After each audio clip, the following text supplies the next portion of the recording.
तो hello everyone, आज हम देखने के वाले हैं भारतीय संविधान की अनुसूचियाँ। तो अनुसूचियाँ क्या होती है? देखिए, अनुसूचियाँ ये होती है कि जो हमारे संविधान है, संविधान को ऊपर ऊपर से अगर आप थोरोली मतलब कि आप ऊपर ऊपर से समझना चाहते हैं तो उसके लिए इसके कुछ भाग बनाया गया कि आपको पता चले कि हाँ, किस भाग में क्या है, क्योंकि इतना बड़ा संविधान लिखा गया हमारे देश में।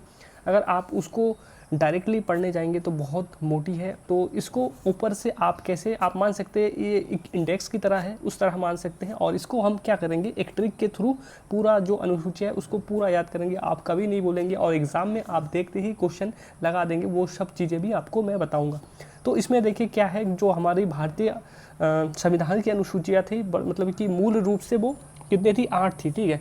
लेकिन बाद में क्या हुआ, बाद में कुछ संशोधन किया गया। संशोधन देखिए, हमेशा कोई भी कानून वगैरह आता है, करंट जो सिनेरियो होता है उसको देखकर वो बनाया जाता है। लेकिन समय के साथ बहुत सारी चीज़ें करंटली चेंज होते रहता है, तो उसके अकॉर्डिंग हमें संशोधन करना पड़ता है, कुछ चीज़ें ऐड करना पड़ता है, कुछ चीज़ें छोड़ना पड़ता है। इसलिए हमें वर्तमान मतलब कि मूल रूप से तो 8 था, लेकिन वर्तमान में कितना है, 12 है। तो 12 अनुसूचियाँ, उसके बाद जो 8 के बाद आया, चाहे आपका 9 है, 10 है, 11 है, 12 है, तो अलग अलग समय अलग अलग चीज़ें लाया गया उसमें।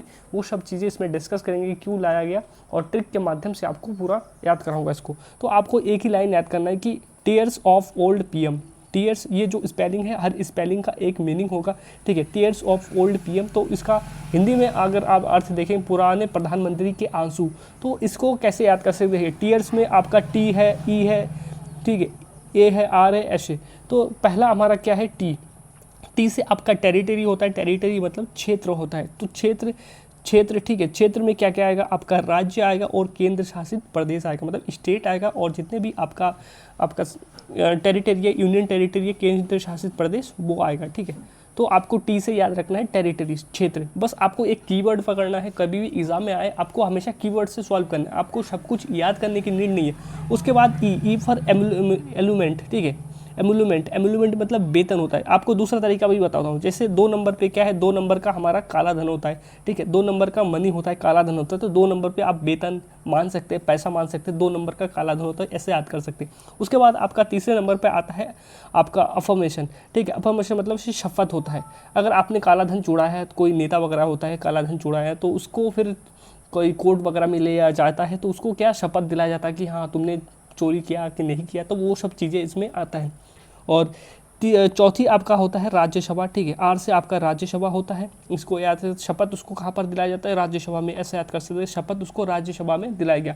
उसके बाद आपका 5वां क्या होता है, शेड्यूल्ड एरिया, मतलब अनुसूचित क्षेत्र। अनुसूचित जो भी, देखिए हमारे कंट्री में बहुत सारे अनुसूचित जाति जनजाति वगैरह रहते हैं, तो उनका कुछ क्षेत्र ना संरक्षित है, मतलब कि उन पर कुछ कानून वगैरह अलग कानून लगता है। जैसे कि आप नॉर्थ ईस्ट में बहुत सारे जगह है जहाँ पर आपका अलग कानून चलता है, ठीक है। संविधान में ही लिखा गया कि वहाँ पर जैसे जो भी जनजाति वगैरह होती है, वो जो हम मॉडर्न टाइम में रहते हैं, जैसे दिल्ली मेट्रो सिटी है, मुंबई मेट्रो सिटी है, यहाँ के लोगों का रहने सहने का तरीका, कानून व्यवस्था अलग है। लेकिन जो आप अगर ट्राइबल एरिया में जाएंगे तो वहाँ के लोगों का रहने का अलग ही मतलब तौर तरीका होता है। जो शादी होता है या कोई भी चीज़ मैरिड वगैरह होता है, जैसे हम बोले कि जैसे मैं उत्तराखंड से बिलोंग करता हूँ, यहाँ पर यूनिफॉर्म सिविल कोड, ठीक है, लागू किया गया, मतलब कि ठीक है। तो ये चीज़ ना हर इंसान पे लागू नहीं होता है। जैसे हमारे उत्तराखंड में क्या होता है, उत्तराखंड में बहुत सारी ऐसी जनजातियाँ हैं जो कि जिसको आदिम जनजाति, ठीक है, आदिम जनजाति माना जाता है। तो उन लोगों पे ये सब चीज़ें, यूनिफॉर्म सिविल कोड आपका लागू नहीं होता। तो ऐसा ही संविधान में बहुत सारे कुछ चीज़ें हैं जो लागू नहीं होता।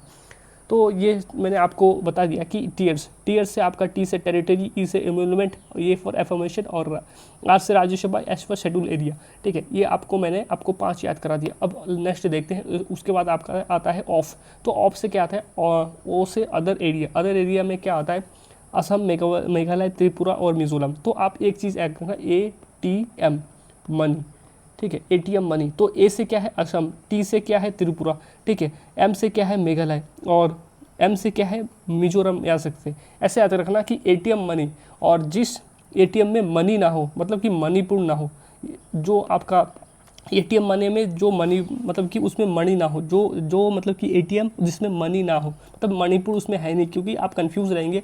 मेघालय और मिजोरम और मणिपुर तीनों ऑप्शन में दिया जाता है, तो आपको क्या करना है, ऐसा एटीएम जिसमें मनी ना हो, मतलब कि मणिपुर जिसमें ना हो, तो इस चीज़ से आप कंफ्यूज मत होना एग्जाम में। उसके बाद आपका एफ मतलब कि जो 7 नंबर है, एफ मतलब फेडरल सिस्टम। फेडरल सिस्टम क्या होता है, कोई भी जैसे केंद्र और राज्यों के बीच जो शक्तियों का विभाजन होता है, जैसे कि शक्तियों का विभाजन मैं आपको बोलता हूँ, जैसे कि एजुकेशन आता है, एजुकेशन, पुलिस वगैरह। आप देखते हैं कि जो आपका पुलिस है, हर स्टेट का अलग अलग पुलिस होता है, तो जो भी कानून व्यवस्था है ना, उसको मतलब 2 भागों में बांटा गया है, एक केंद्र और एक स्टेट। तो बहुत सारी ऐसी मतलब कि जो भी इंस्टीट्यूशन वगैरह है या कानून व्यवस्था है, वो सब चीज़ें क्या है 2 भाग में इंडिया में बांट के चला है। जैसे जो बैंकिंग सिस्टम वगैरह होता है वो सेंटर का होता है मैक्सिमम, ठीक है। उसके बाद एजुकेशन की बात करें, एजुकेशन आपका आता है स्टेट के अंदर आता है, ठीक है। एजुकेशन स्टेट वगैरह के अंदर आता है, पुलिस स्टेट के अंदर आता है। तो ये सब चीज़ें मैं जब पॉलिटी में फेडरल सिस्टम पढ़ाऊंगा तो उस समय आपको बता दूंगा।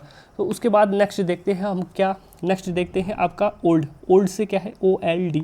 ओल्ड से ऑफिशियल लैंग्वेज मतलब कि आपका जो भाषाएं तो इसके बारे में दे रखा है। उसके बाद लैंड रिफॉर्म, तो सबसे पहले देखिए पहला संविधान संशोधन आपका हुआ था 1951 में, पहला संविधान हुआ, मतलब संशोधन हुआ था, इसको भूमि सुधार बोला जाता है। तो भूमि सुधार उस समय क्यों लाए थे, देखिए जब देश वगैरह आज़ाद हुआ था, हमारा संविधान बना था, तो गवर्नमेंट को बहुत सारी मतलब कि जो सड़कें हैं या कोई भी फैक्ट्री वगैरह लगाने के लिए मतलब कि भूमि की ज़रूरत थी, लेकिन बहुत सारे जो लोग थे उनके पास उनकी भूमियाँ थी, मतलब ज़मीन वगैरह थी, तो गवर्नमेंट को देना नहीं चाहती थी कि मुझे यहाँ से रोड बनाने नहीं देंगे या यहाँ पर कोई फैक्ट्री लगाने नहीं देंगे।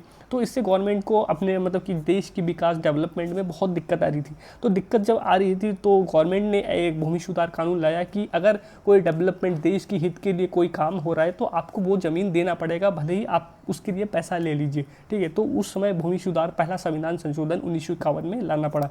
उसके बाद आपका 10वां जो सूची है उसमें आता है डी फॉर डिफेक्शन। इसका मतलब है कि जो आपका दल बदल कानून है जिसको बोला गया है, कुछ दिन पहले आपने देखा होगा कि जैसे राघव चड्ढा ने आम आदमी पार्टी छोड़ के आपका बीजेपी ज्वाइन कर दिया, तो ये एंटी डिफेक्शन लॉ है। एंटी डिफेक्शन लॉ आपका 52वां संविधान संशोधन 1985 में लाया गया।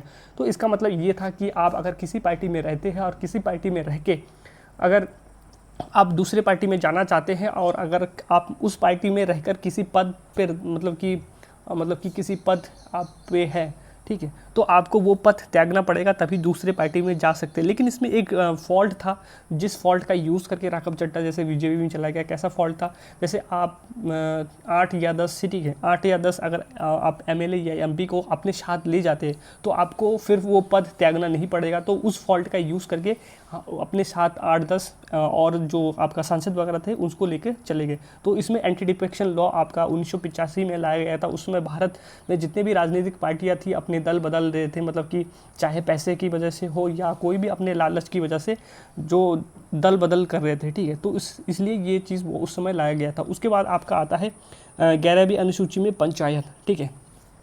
तो पंचायत आपका कब लाया गया, 73वां संविधान संशोधन 1992 में लगाया गया था, ठीक है। तो ये पंचायत उस समय लागू हुआ था पहली बार इंडिया में। उसके बाद आपका आता है म्यूनसिपैलिटी, जिसको नगर पालिका बोलते हैं। तो 74वां संविधान संशोधन 1992 में ही लाया गया, तो दोनों चीज़ 1992 में ही लाया गया। तो ये आपको मैंने अनुसूची वगैरह बता दिया। अब इससे रिलेटेड जितने भी MCQ क्वेश्चन बनता है एग्जाम में वो थोड़ा सा आपको डिस्कस कर लेता हूँ। जैसे आपका क्वेश्चन क्या बनता है, भारतीय संविधान की 8वीं अनुसूची में कुल कितनी भाषाएँ थी। तो 8वीं अनुसूची में आपका 22 भाषा, लेकिन मूल रूप से आपका 14 भाषाएं लैंग्वेज थी। तो ये चीज़ का देखना।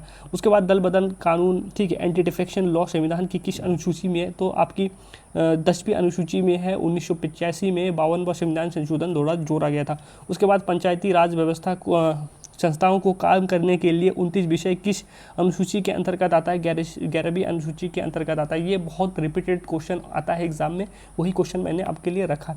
उसके बाद नेक्स्ट क्वेश्चन है, संविधान की 6ठी अनुसूची किस राज्य के जनजातीय क्षेत्र के प्रशासन से संबंधित नहीं है, प्रशासन से संबंधित नहीं है। तो आपका यह अनुसूची विशेष रूप से असम, मेघालय, त्रिपुरा, मिजोरम के लिए है। विकल्प में अक्षर मणिपुर, देखिए मैंने आपको क्या बोला, अक्षर मणिपुर, अरुणाचल प्रदेश जैसा आपको ऑप्शन दिया जाता है। उसके बाद भारतीय संघ में नए राज्य के गठन या प्रवेश का प्रावधान किस अनुसूची में है, तो पहली अनुसूची में है, ठीक है। पहली अनुसूची में है, जिसमें आपने पढ़ा था राज्य और केंद्र शासित प्रदेश के बारे में, पहले अनुसूची में है। तो आपको कैसा क्लास लगा? आपको पूरा मैंने अनुसूची याद करा दिया। आपको जो ट्रिक था, ये क्या था आपका ट्रिक था आपका टीयर्स ऑफ ओल्ड पीएम। तो इसके थ्रू आप कुछ भी मतलब कि जो भी आपका अनुसूची वगैरह है सबको याद कर सकते हैं। आपको अगर अच्छा लगे क्लास तो आप किसी भी एक दोस्त को शेयर कर सकते हैं और वीडियो को लाइक कर सकते हैं। इसी तरह से आपको पूरा पॉलिटी में जितने भी टॉपिक बनता है सब कुछ क्लियर करा दूंगा। उसके बाद आपका हिस्ट्री, ज्योग्राफी और इकोनॉमिक्स जैसे टॉपिक, और उसके बाद साइंस भी सब कुछ करा दूंगा इस वीडियो मतलब कि इसी चैनल पे। तो चैनल से बने रहें और